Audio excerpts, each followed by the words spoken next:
नमस्कार, आप देख रहे हैं ग्रैंड न्यूज नेटवर्क और मैं हूं आपके साथ आयुषी। चलिए एक नजर डालते हैं आज की हेडलाइंस की ओर। इस हेडलाइंस के प्रायोजक है doctor CV Raman university, be the change. 6 सूत्री मांगों को लेकर निगम कर्मचारी हड़ताल पर। प्रदर्शनकारियों के तंबू को प्रशासन ने उखाड़ा, फिर भी खुले आसमान के नीचे डटे रहे कर्मचारी।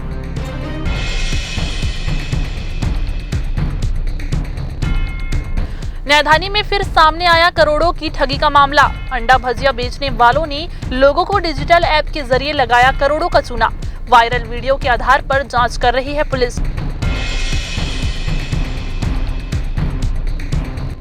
सरकंडा मुख्य मार्ग पर मौजूद शराब दुकान को किया गया शिफ्ट। लंबे समय से क्षेत्रवासी हटाने कर रहे थे मांग। कोनी मार्ग पर शिफ्ट हुआ मदिरालय।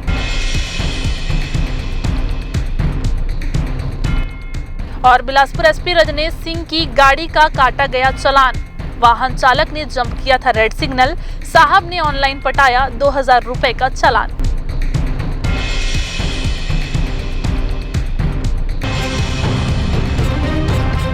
तो ये थी आज की हेडलाइंस। चलिए रुक कर लेते हैं आज की तमाम खबरों की ओर।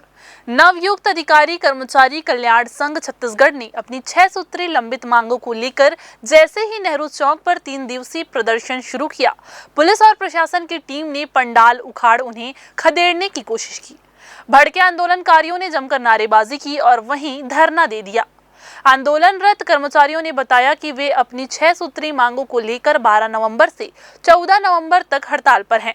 उन 6 सूत्री मांगों में लंबित वेतन के भुगतान हर माह 1 तारीख को ट्रेजरी के माध्यम से सुनिश्चित कराने, नगरीय निकायों में प्लेसमेंट ठेका पद्धति को शीघ्र ही समाप्त करने, नगरीय निकायों में ओल्ड पेंशन स्कीम लागू करने, नगरीय निकायों के मृत कर्मचारियों के परिवार के आश्रित सदस्य को अनुकंपा नियुक्ति देने और प्रदान निकायों में 12 वर्ष की सेवा पूर्ण करने वाले सभी कर्मचारियों को शीघ्र पदोन्नति करने व 6वें व 7वें वेतनमान के एरियर राशि के भुगतान प्रमुख हैं।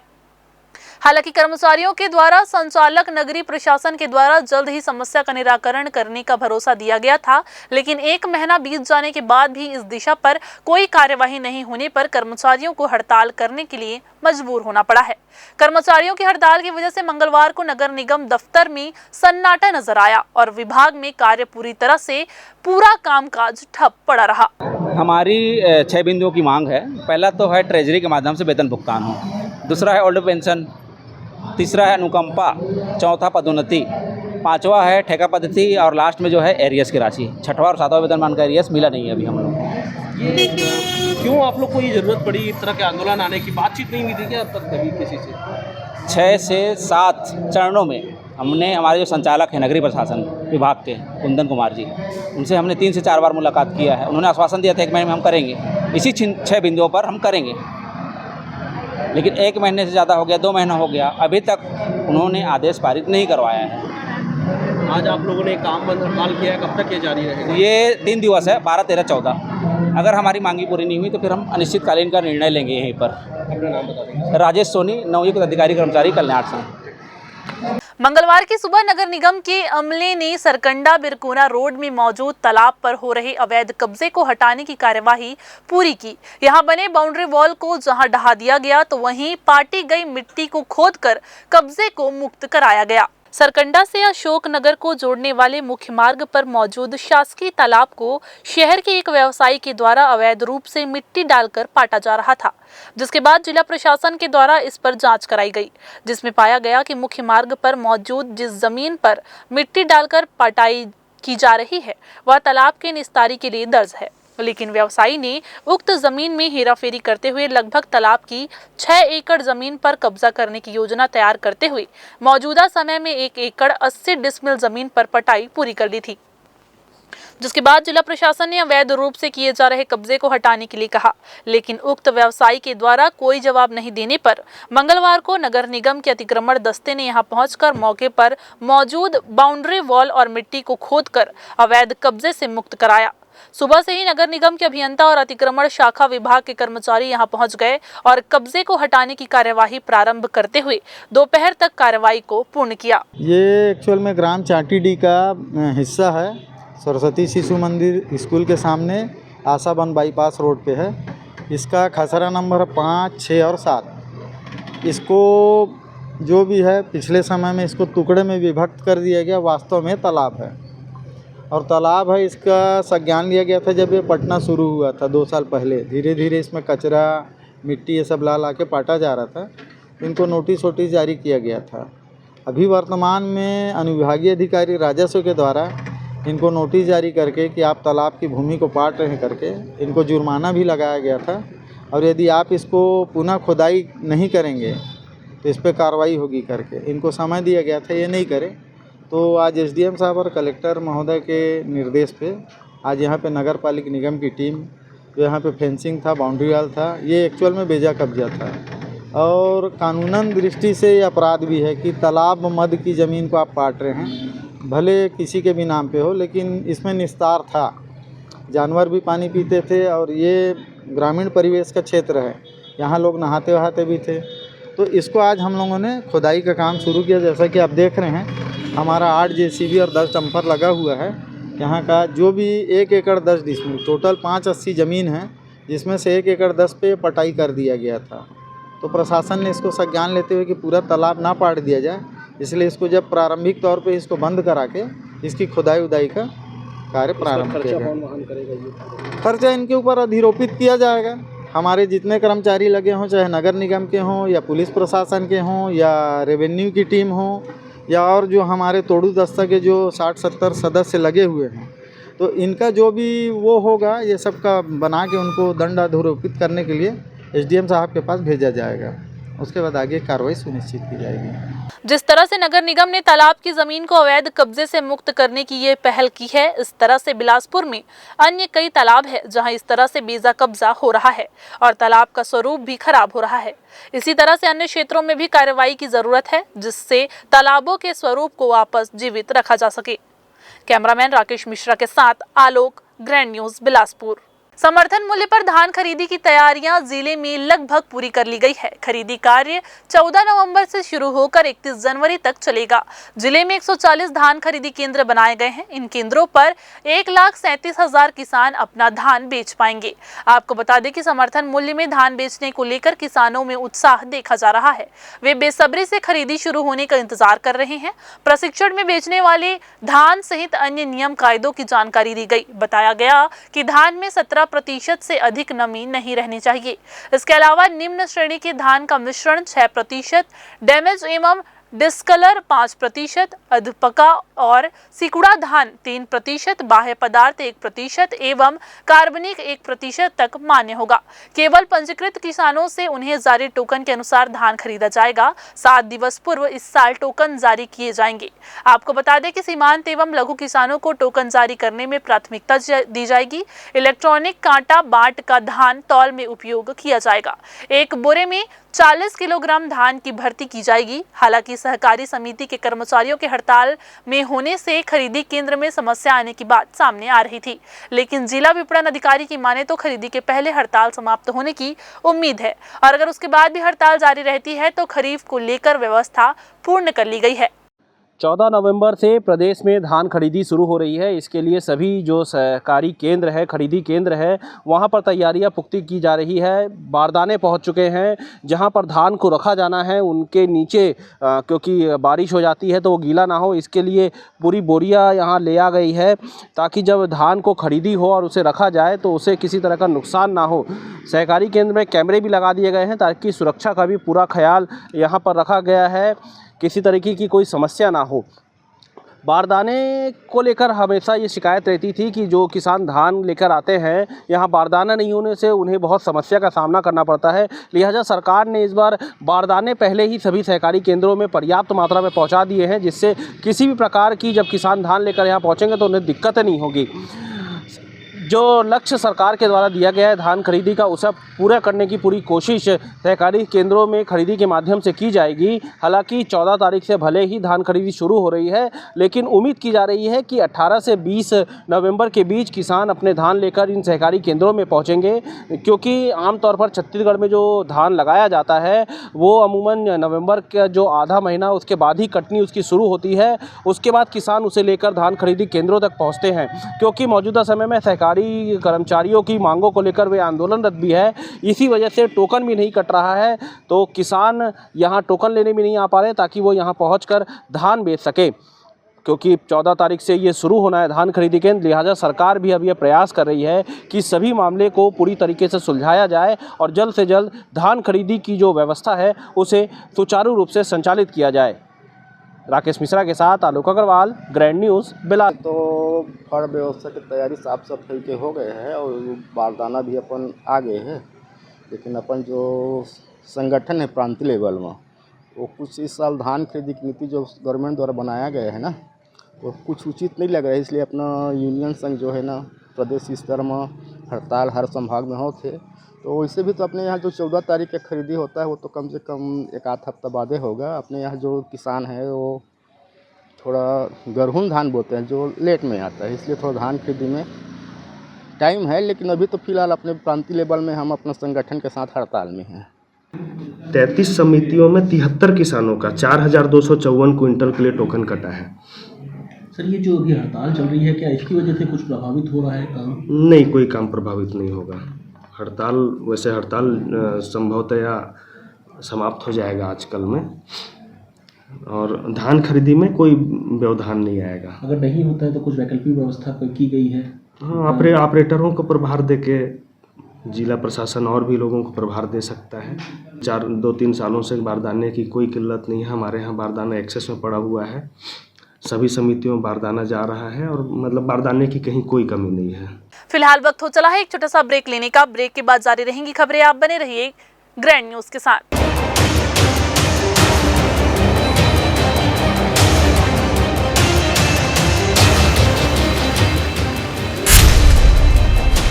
Dr. C.V. Raman University offers high-quality education to students, particularly those from difficult geographical areas of central India. The flourishing 70-acre campus boasts of more than 120 state-of-the-art laboratories, smart classrooms, research centers, and a plethora of on-campus facilities that provide easy access. Dr. C.V. Raman University. Baloda वाले Rakesh jewellers विगत 20 वर्षों से आपके शहर एवं आसपास के अंचल में एक विश्वसनीय नाम। सोने एवं चांदी के आभूषणों के निर्माता एवं विक्रेता बिलासपुर शहर में पहली बार राकेश ज्वेलर्स इस दिवाली से ग्राहकों के लिए लेकर आए हैं सोने एवं चांदी के सामानों में फ्री इंश्योरेंस की सुविधा, ताकि लूट एवं चोरी होने की स्थिति में नुकसान की भरपाई हो सके। सोने, चांदी और हीरे के आकर्षक ज्वेलरी, राशि रत्न, साथ ही 925 स्टर्लिंग सिल्वर की अच्छी वैरायटी भी उपलब्ध है। तो देर किस बात की, चले आइए राकेश ज्वेलर्स। हमारा पता करुणा चौक, सदर बाजार, बिलासपुर, छत्तीसगढ़।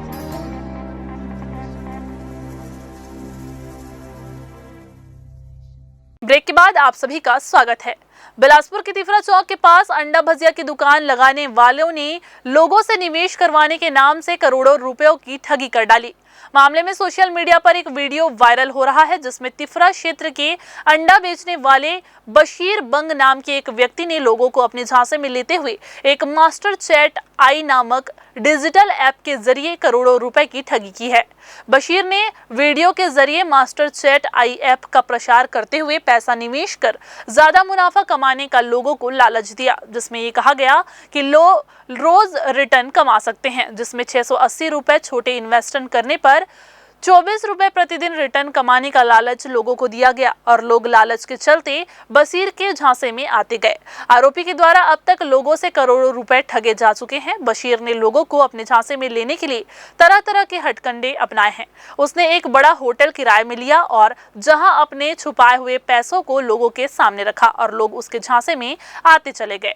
मैं मिर्ज़ा बशीर आप सभी को ये बताना चाहता हूँ और मुझे बहुत खुशी है कि मैंने 19 अप्रैल को एमसी को ज्वाइन किया था और काफ़ी कड़ी मेहनत करने के बाद मैं और आमिर सर के मार्गदर्शन में मैंने इस मुकाम तक पहुँच पाया हूँ। और आज मैं आपको यह बात बताना चाहूँगा कि मुझे कंपनी की तरफ से 30,000 रुपये की सब्सिडी प्राप्त हुई है। मैंने 300 मेंबरों को ज्वाइन करवाया, उससे अधिक मेंबर मेरे टीम में हैं अभी तक के, और मैं बहुत ही खुश हूँ कि इस मुकाम तक पहुँचने में मुझे 5 महीने लगे, लेकिन आमिर सर के जो मार्गदर्शन में मैं इस मुकाम तक पहुंच पाया हूं, उसके लिए मैं बहुत ही आमिर सर का आभारी हूं। और आप देख सकते हैं कंपनी ने मुझे ये 30,000 रुपये का सब्सिडी दिया हुआ है। और मैं आप सभी से यही कहूँगा कि आप भी कड़ी मेहनत करिए, और जो सदस्य अभी तक 6,000 तक नहीं पहुँचे, 50 मेंबर नहीं बना पाए हैं, वो 6,000 तक पहुँचने की कोशिश करें। और जो मेंबर 6,000 तक पहुँच गए हैं वो 13,000 रुपये सब्सिडी के लिए मेहनत करें, और जो लोग 13,000 की सब्सिडी ले चुके हैं वो 30,000 की सब्सिडी लेने के लिए कड़ी मेहनत करें। और आप देख सकते हैं कल से एमसी का जो साइट है वो प्ले स्टोर में भी आ गया है, और प्ले स्टोर में आने वाला साइट कभी भी फॉल्स नहीं होता, फेक नहीं होता है, ये वास्तविक कंपनी है। और आप सब समझ सकते हैं कि जो प्ले स्टोर में आ जाता है वो वास्तविक कंपनी होती है। तो आप पूरी लगन के साथ में ईमानदारी से और मेहनत करते हुए आगे बढ़ें। बिलासपुर में तिफरा क्षेत्र में एक ऐप के ज़रिए, मोबाइल के ज़रिए जो है पैसा कमाने का लालच देकर ठगी का मामला जो है सोशल मीडिया के माध्यम से अभी संज्ञान में आया है, और इस पर जो है पुलिस के द्वारा जांच कर आगे कार्रवाई की जाएगी। सरकारी नौकरी लगाने पर लाखों रुपए की ठगी करने का मामला सामने आया है। राजकिशोर नगर पाटलिपुत्र नगर में रहने वाले शरद चंद्र वर्मा ने अपनी शिकायत में बताया कि उनकी पत्नी लता वर्मा जिला अस्पताल में नर्सिंग अफसर है, जिसके साथ ही काम करने वाली मंजू पाटले पिता व्यास नारायण निवासी पामगढ़ से उनकी कई वर्षों से जान पहचान है। वर्ष 2017 में सभी मिलकर रायपुर पिकनिक गए थे, जहां मंजू पाटले ने सतीश कुमार सोनवानी से अपना पारिवारिक दोस्त होना बताकर परिचय कराया था, जिसे मंत्रालय में होना बताया था, लेकिन उस समय प्रार्थी की पत्नी ने मना कर दिया था। फिर उसके बाद लगातार मंजू पाटले और सतीश कुमार सोनवानी ने फोन कर उसे झांसा दिया और नौकरी लगाने के लिए रकम की मांग की, जिस पर जान पहचान का भरोसा होने पर प्रार्थी की पत्नी के बैंक अकाउंट से ऑनलाइन 4,49,551 रुपए कई किस्तों में लिए गए। जब नौकरी नहीं लगी तो पैसे वापस मांगने पर जान से मारने की धमकी दी गई। आपको बता दें कि वहीं बीते 1 साल से पैसों की वापसी को लेकर कोई जवाब नहीं दिया गया। इसी बीच और भी लोगों के साथ धोखाधड़ी होने की जानकारी मिली, जिसके बाद पीड़ित ने इसकी शिकायत सरकंडा थाने में दर्ज कराई, जहां विवेचना के बाद आरोपी महिला मंजू पाटले को गिरफ्तार कर लिया गया है। वहीं दूसरे आरोपी की तलाश भी की जा रही है। अपराध क्रमांक 1417/24 है, 420-506-34 पंजीबद्ध किया गया। शरद चंद्र वर्मा, राम कुमार वर्मा 40 वर्ष, राजकिशोर नगर का पाटलिपुत्र में रहने वाले हैं, जिनकी पत्नी की पिकनिक के दौरान संपर्क हुआ आरोपिया मंजू पाटले के साथ। तो उसी दौरान इनके कोई रिश्तेदार वहाँ मंत्रालय में पदस्थ है करके इनसे 4 लाख कुछ रुपए नौकरी लगाने के नाम पे उन्होंने पैसा लिया। उसी पे धोखाधड़ी कर उनके द्वारा अपराध कारित किया गया, जिस पे उनकी विधिवत गिरफ्तारी की गई और न्यायालय प्रस्तुत किया गया। पूर्व में भी इनके खिलाफ तारबहार में अपराध पंजीबद्ध है, 420 का मामला है। उसमें भी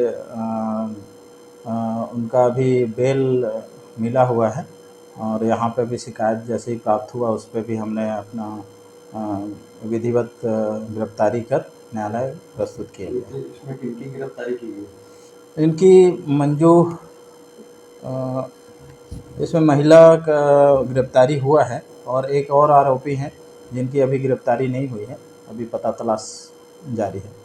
सिरगिट्टी में रहने वाले एक युवक ने खुद को चाकू मारकर घायल कर लिया। मिली जानकारी के अनुसार सिरगिट्टी थाना क्षेत्र में रहने वाले अमन अल्फ्रेड का अपनी मां से किसी बात को लेकर बहस हो गया, और बहस के दौरान युवक खुद को मार लेने की बात अपनी मां को कह रहा था। बस इसी दौरान घर में रखे सब्जी काटने वाले चाकू से खुद पर प्राण घातक हमला कर लिया और युवक लहूलुहान होकर गिर पड़ा। घायल युवक को परिजनों ने आनन फानन में सिम्स ले जाकर भर्ती कराया, जहाँ युवक का इलाज अभी जारी है। क्या नाम है बच्चे का? अमन। पूरा नाम?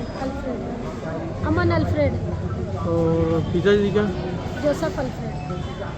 क्या हुआ था घटना?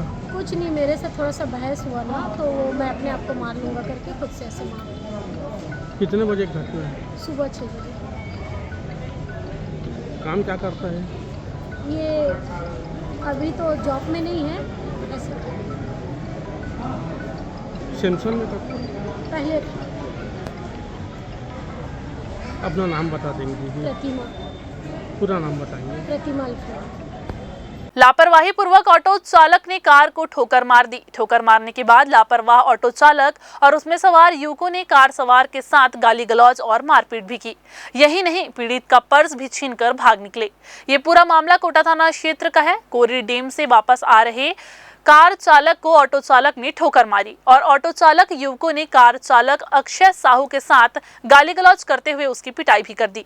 जान से मारने की धमकी देते हुए उसका पर्स भी छीन लिया और इसकी शिकायत पीड़ित अक्षय ने कोटा थाने में दर्ज कराई है। मामले को गंभीरता से लेते हुए पुलिस ने इस मामले में संलिप्त सभी आरोपियों को 2 घंटे के भीतर ही गिरफ्तार कर न्यायिक रिमांड पर जेल भेज दिया है। इस मामले में बागबली बंजारे, महेश दास, विक्रम साहू, लक्ष्मण वर्मा, रोहित यादव और सतीश राजपूत को गिरफ्तार किया गया है।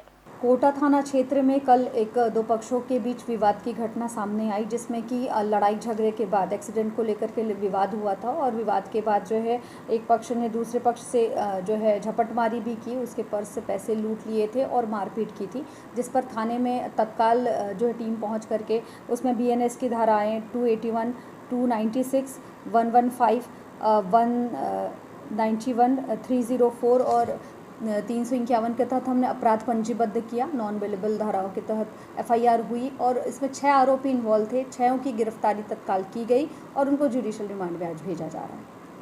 फिर से वक्त हो चला है एक छोटा सा ब्रेक लेने का। ब्रेक के बाद जारी रहेंगी खबरें। आप बने रहिए ग्रैंड न्यूज के साथ।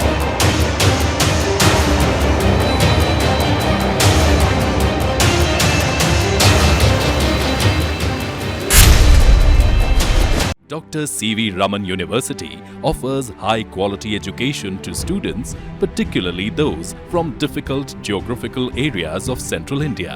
The flourishing 70-acre campus boasts of more than 120 state-of-the-art laboratories, smart classrooms, research centers, and a plethora of on-campus facilities that provide easy access. Dr. C.V. Raman University. Baloda वाले राकेश ज्वेलर्स विगत 20 वर्षों से आपके शहर एवं आसपास के अंचल में एक विश्वसनीय नाम। सोने एवं चांदी के आभूषणों के निर्माता एवं विक्रेता बिलासपुर शहर में पहली बार राकेश ज्वेलर्स इस दिवाली से ग्राहकों के लिए लेकर आए हैं सोने एवं चांदी के सामानों में फ्री इंश्योरेंस की सुविधा, ताकि लूट एवं चोरी होने की स्थिति में नुकसान की भरपाई हो सके। सोने, चांदी और हीरे की आकर्षक ज्वेलरी, राशि रत्न, साथ ही 925 स्टर्लिंग सिल्वर की अच्छी वैरायटी भी उपलब्ध है। तो देर किस बात की, चले आइए राकेश ज्वेलर्स। हमारा पता करुणा चौक, सदर बाजार, बिलासपुर, छत्तीसगढ़।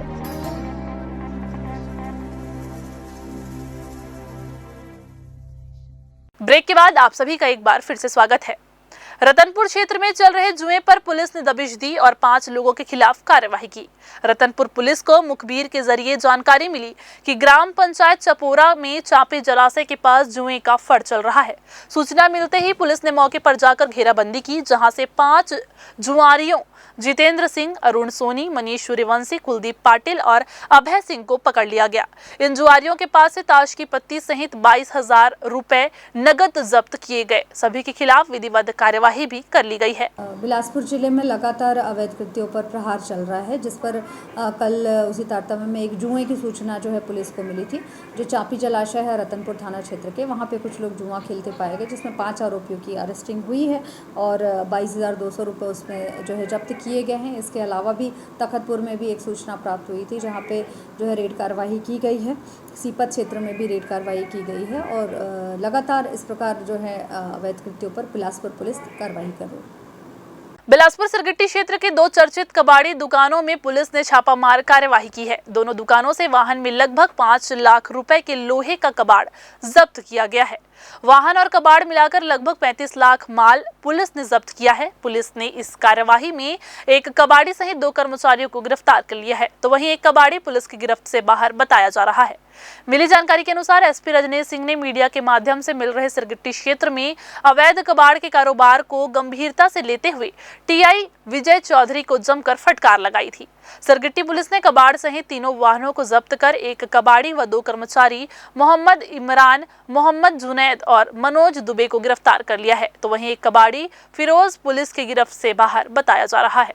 बिलासपुर पुलिस के द्वारा जो है अवैध कबाड़ पर कार्रवाई की गई है, जिसमें सिरगिट्टी थाना क्षेत्र में 2 कबाड़ियों के लगभग 5 लाख मूल्य के कबाड़ और उनके गाड़ी भी जब्त की गई है। गाड़ियों सहित कीमत लगभग 35 लाख रुपए है और इस पर जो है कार्रवाई की जा रही है और बिलासपुर पुलिस के द्वारा जो है ऐसे अवैध गतिविधियों पर लगातार कार्रवाई की जाएगी। सर, ये वर्ष का अंतिम समय। नाबालिग को अपने साथ बहलाकर ले जाने और उसके साथ दुष्कर्म करने का मामला सामने आया है। ये पूरा मामला सरकंडा थाना क्षेत्र का है। आपको बता दें कि जहां नाबालिग के परिजनों ने नाबालिग की गुमशुदगी की रिपोर्ट थाने में दर्ज कराई थी, पुलिस ने इस मामले को गंभीरता से लिया और नाबालिग की तलाश में जुटी। जहां लिंगिया डी के रहने वाले आरोपी संजू गंधर्व और उसके साथी जो विधि से संघर्ष रत है, दोनों के कब्जे से नाबालिग को बरामद किया। इस दोनों आरोपियों ने नाबालिग के साथ बारी बारी से दुष्कर्म की घटना को अंजाम दिया है। दोनों आरोपियों को पुलिस ने जेल भेज दिया है और नाबालिग को उनके परिजनों को सौंप दिया है। अपराध क्रमांक 1395/2024 BNS 137/2 BNS 4 पास्को एक्ट में कायम किया गया। पहले बच्ची घर से, नाबालिग बच्ची है जो 14 साल की है, जो बिना बताए अपने घर से चले गई थी, जिसमें 363 कायम किया गया था।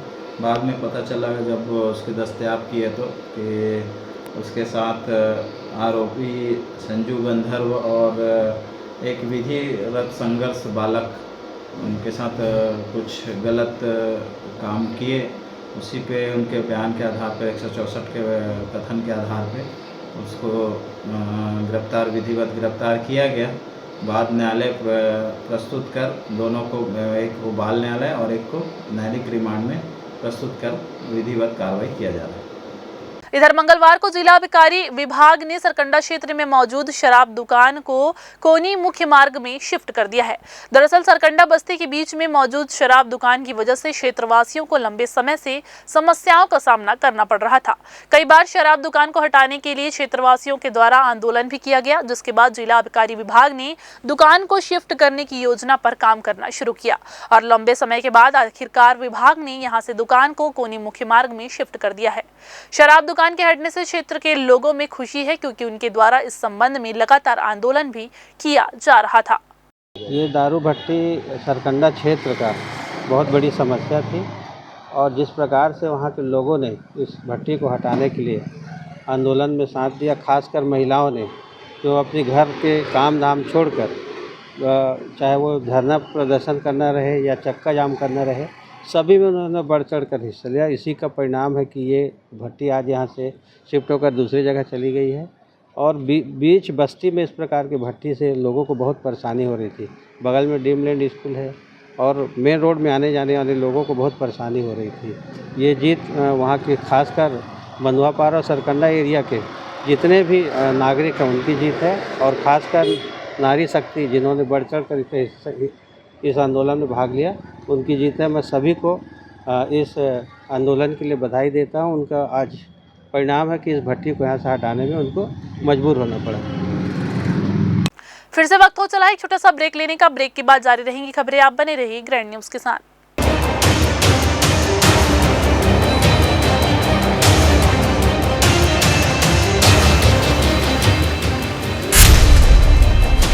Dr. C.V. Raman University offers high-quality education to students, particularly those from difficult geographical areas of central India. The flourishing 70-acre campus boasts of more than 120 state-of-the-art laboratories, smart classrooms, research centers, and a plethora of on-campus facilities that provide easy access. Dr. C.V. Raman University. Baloda वाले Rakesh jewellers विगत 20 वर्षों से आपके शहर एवं आसपास के अंचल में एक विश्वसनीय नाम। सोने एवं चांदी के आभूषणों के निर्माता एवं विक्रेता बिलासपुर शहर में पहली बार राकेश ज्वेलर्स इस दिवाली से ग्राहकों के लिए लेकर आई है सोने एवं चांदी के सामानों में फ्री इंश्योरेंस की सुविधा, ताकि लूट एवं चोरी होने की स्थिति में नुकसान की भरपाई हो सके।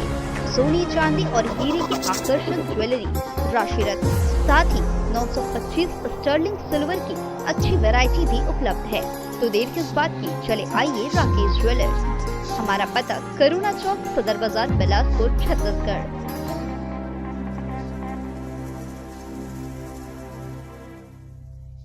ब्रेक के बाद आप सभी का एक बार फिर से स्वागत है। जिला शिक्षा अधिकारी के यूडाइस प्लस पोर्टल में विद्यार्थियों, शिक्षकों एवं विद्यालय की मूलभूत सुविधाओं से संपूर्ण जानकारी के डेटा प्रविष्टि का कार्य जल्द ही पूरा करने सभी शासकीय एवं अशासकीय विद्यालयों को निर्देशित किया गया है। उन्होंने कहा कि 2 दिवस के भीतर सभी कार्य पूरे नहीं हुए तो शासकीय विद्यालयों के संस्था प्रमुख के विरुद्ध विभागीय कार्यवाही की जाएगी, साथ ही अशासकीय विद्यालयों की मान्यता समाप्त की जाएगी। उन्होंने बताया कि 293 शासकीय एवं 279 प्राइवेट स्कूलों द्वारा अब तक डेटा प्रविष्टि का कार्य पूर्ण नहीं किया गया है। जिले में संचालित सभी शासकीय एवं अशासकीय विद्यालयों का यूडाइस प्लस स्तर 2024-25 का विद्यार्थी प्रोफाइल डेटा एंट्री का कार्य प्रगति पर है। उन्होंने बताया कि पहले से ही सभी शासकीय एवं अशासकीय विद्यालयों को यूडाइस प्लस पोर्टल में अपने विद्यालय के डाटा प्रविष्टि करने निर्देशित किया गया। डाटा इसलिए भी जरूरी है कि भारत सरकार की महत्वाकांक्षी योजना जो राज्य सरकार लागू कर रही है, अपार आईडी बनाया जा रहा है बच्चों का।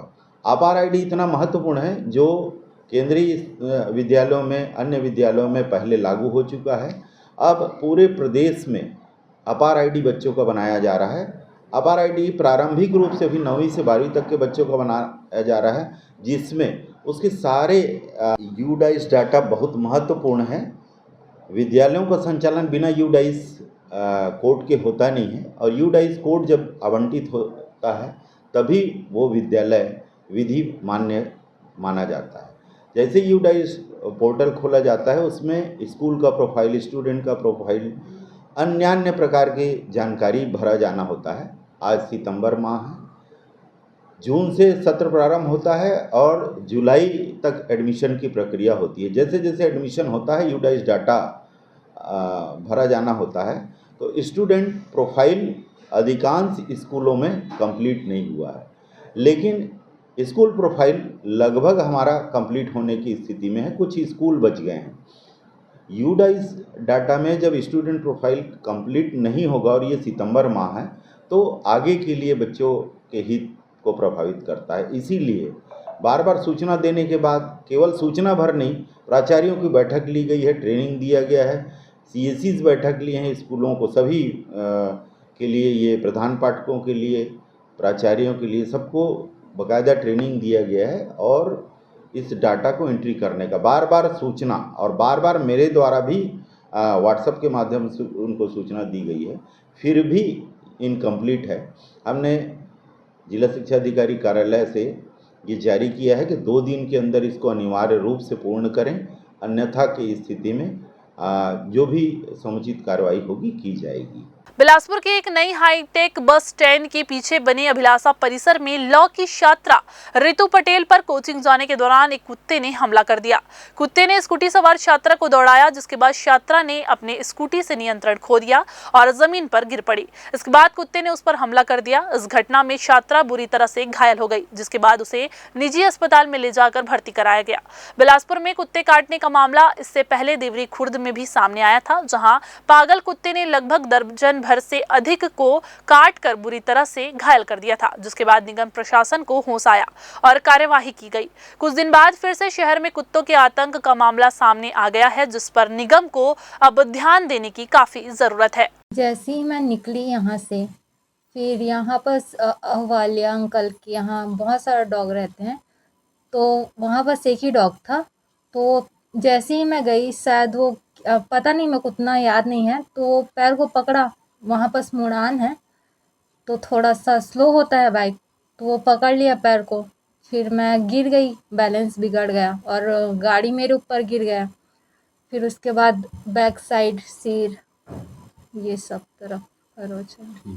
मैं यही बोलना चाहूँगी कि अगर डॉग रख रहे हैं जो लोग, वो अपने घर में रखे और मतलब गली में रखना है तो ये सब अलाउ नहीं करना। ये रोड वाइज डॉग था, पर इन लोग खाना खिलाते हैं तो खाना खिलाने की वजह से वो आया था खाना खाने। पुलिस अधीक्षक बिलासपुर रजनीश सिंह एक कार्यक्रम में शामिल होने के लिए कलेक्टर अवनीश शरण के साथ उनकी गाड़ी से जा रहे थे। उनके कुछ दूर पीछे पुलिस अधीक्षक का वाहन चालक भी एसपी साहब की गाड़ी चलाते हुए आ रहा था। सत्यम चौक पर कलेक्टर का वाहन क्रॉस होने के बाद रेड सिग्नल हो गया। पुलिस अधीक्षक के वाहन चालक द्वारा सिग्नल जंप कर दिया गया। इस घटना ITMS में कैद हो गई और पुलिस अधीक्षक को तत्काल मैसेज के माध्यम से चालान कटने की जानकारी प्राप्त हुई, जिसके बाद एसपी रजनीश सिंह एक अच्छे नागरिक का परिचय देते हुए ऑनलाइन 2000 रुपए का चालान पटा दिया और इसकी रसीद भी थाने में जाकर प्राप्त कर ली। संत शिरोमणि नामदेव महाराज की 754वीं जयंती शहर में 2 जगह मनाई गई। गोड़पारा के सामुदायिक व भवन के अलावा संत नामदेव सामुदायिक भवन नूतन चौक सरकंडा में भी श्री नामदेव फाउंडेशन द्वारा ये मनाया गया। इस दौरान 5 कुंडी गायत्री महायज्ञ, हवन पूजन, महाआरती भी हुई। आपको बता दें कि कार्यक्रम में समाज के सदस्य बड़ी संख्या में शामिल हुए। शिरोमणि नामदेव समाज जी की जयंती प्रतिवर्ष देव उठानी एकादशी के दिन ही धूमधाम से मनाई जाती है। देश भर के साथ ही शहर में भी इसके विभिन्न आयोजन होते हैं। इस दौरान गायत्री परिवार के सदस्यों द्वारा भजन कीर्तन का आयोजन भी किया गया। समाज के महिला, पुरुष और बच्चे बड़ी संख्या में यहाँ मौजूद हुए, जहाँ पूजन और महाआरती के बाद प्रसाद का वितरण भी किया गया।